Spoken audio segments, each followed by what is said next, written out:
Hey everybody, started this series the other day, just things that if you're 45 or older and you're trying to start a fitness program, things that you really need to consider, that when you're like reading the magazines or the textbooks or the articles and that program's really good, but there's like considerations we have when we're not like 19 and starting a program. So just to recalibrate, the first one was just that our joints have been better. So how we approach this and what we do, because this is like our target client, our ideal client is like an adult. I love training adults. Is that we simply go through the movements and see what hurts or what you can do. All we're doing is coming up with what we call our trainable menu. Stole that from a guy named Mike Robertson. But we're gonna go through like this menu of exercises. We're gonna decide like, hey, what's causing more harm than good? Like you're working really hard to make yourself better, but that's more harm than good. What can you do instead where you can build your fitness and get stronger and feel good? And then eventually we can get into that other stuff that the magazines represent. So we keep it super simple. We just do an exercise screen, and that screen is just like a yes or no. Either we can do this or we can't. If we can, let's do it. If we can't, let's do this instead. Simple. So one simple one is, can you touch your toes? Sorry, buddy's over here like trying to climb a tree, so it's just hilarious. Not working well. But can you touch your toes? If you can't touch your toes, then doing something like a deadlift is a bad idea. You just don't have the right stuff, the right motor patterns, the right, fancy word is kinesthetic awareness, body control. We probably shouldn't be doing those deadlifts. You're probably going to cause more harm than good. Instead, we do what's known as a barbell bridge. Now, both exercises are training what's known as hip extension. Hip extension means if you look at your waist, it's like you don't have a line. It's like you're standing. Hip flexion means your knee comes close to your chest.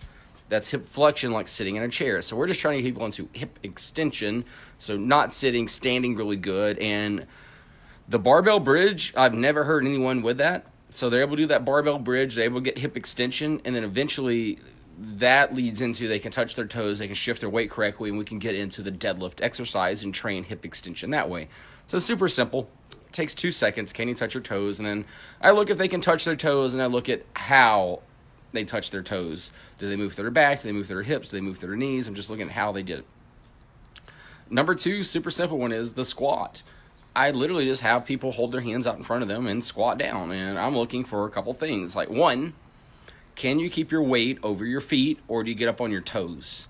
So you need to keep your weight over your feet. If you get up on your toes, it means a lot of complicated stuff, but overall it means we ain't squatting. What's up, Ryan? Number 2 is, can they drop their butt below their knees? If they can do that, keep their weight over their feet, not get up on their toes, they can get their butt below their knees when they squat down, then great. We're going to train some squat patterns. Fun stuff. If they can't, I just do one more check where I get them in what's called a quadruped position. So hands and knees are on the ground.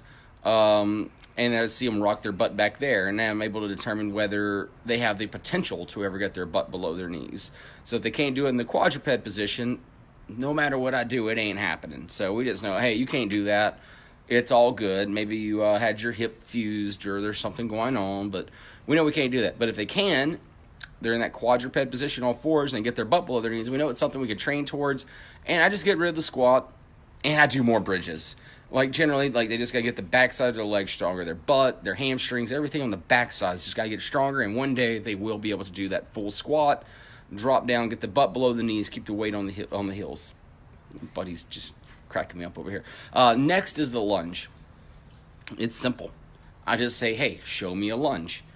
And if they can't put their knee all the way down, come back up, or you like fall over or something, we shouldn't be doing lunges. If you can do that just fine, we're going to train the lunge. But if you can't, we're going to either go to like a step-up variation, which is going to train the same thing. It's called triple flexion. Flexion at the ankle, the knee, and the hip. So we're going to get all three. However, it takes a lot of the weight out of it. It takes the deceleration, the lowering parts out of it. It's only acceleration going up the stair.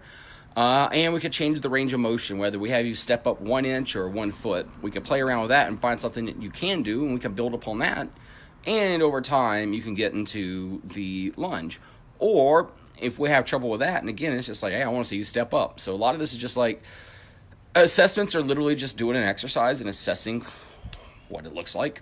We might have you do a two-legged variation again, because maybe we need to build up more two-legged strength before we move over to a one-legged exercise and build that strength up there. Like, we just got to bring the two-legged up a little bit. So again, I'm just going to ask you to do a few things.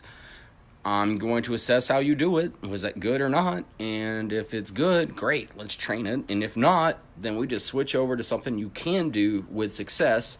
And again, that's called your trainable menu. And as your strength and flexibility builds up on that, your trainable menu expands. We can do more stuff. The last one is the push-up. Again, I just have them sit on the ground. It's like, hey, show me a push-up.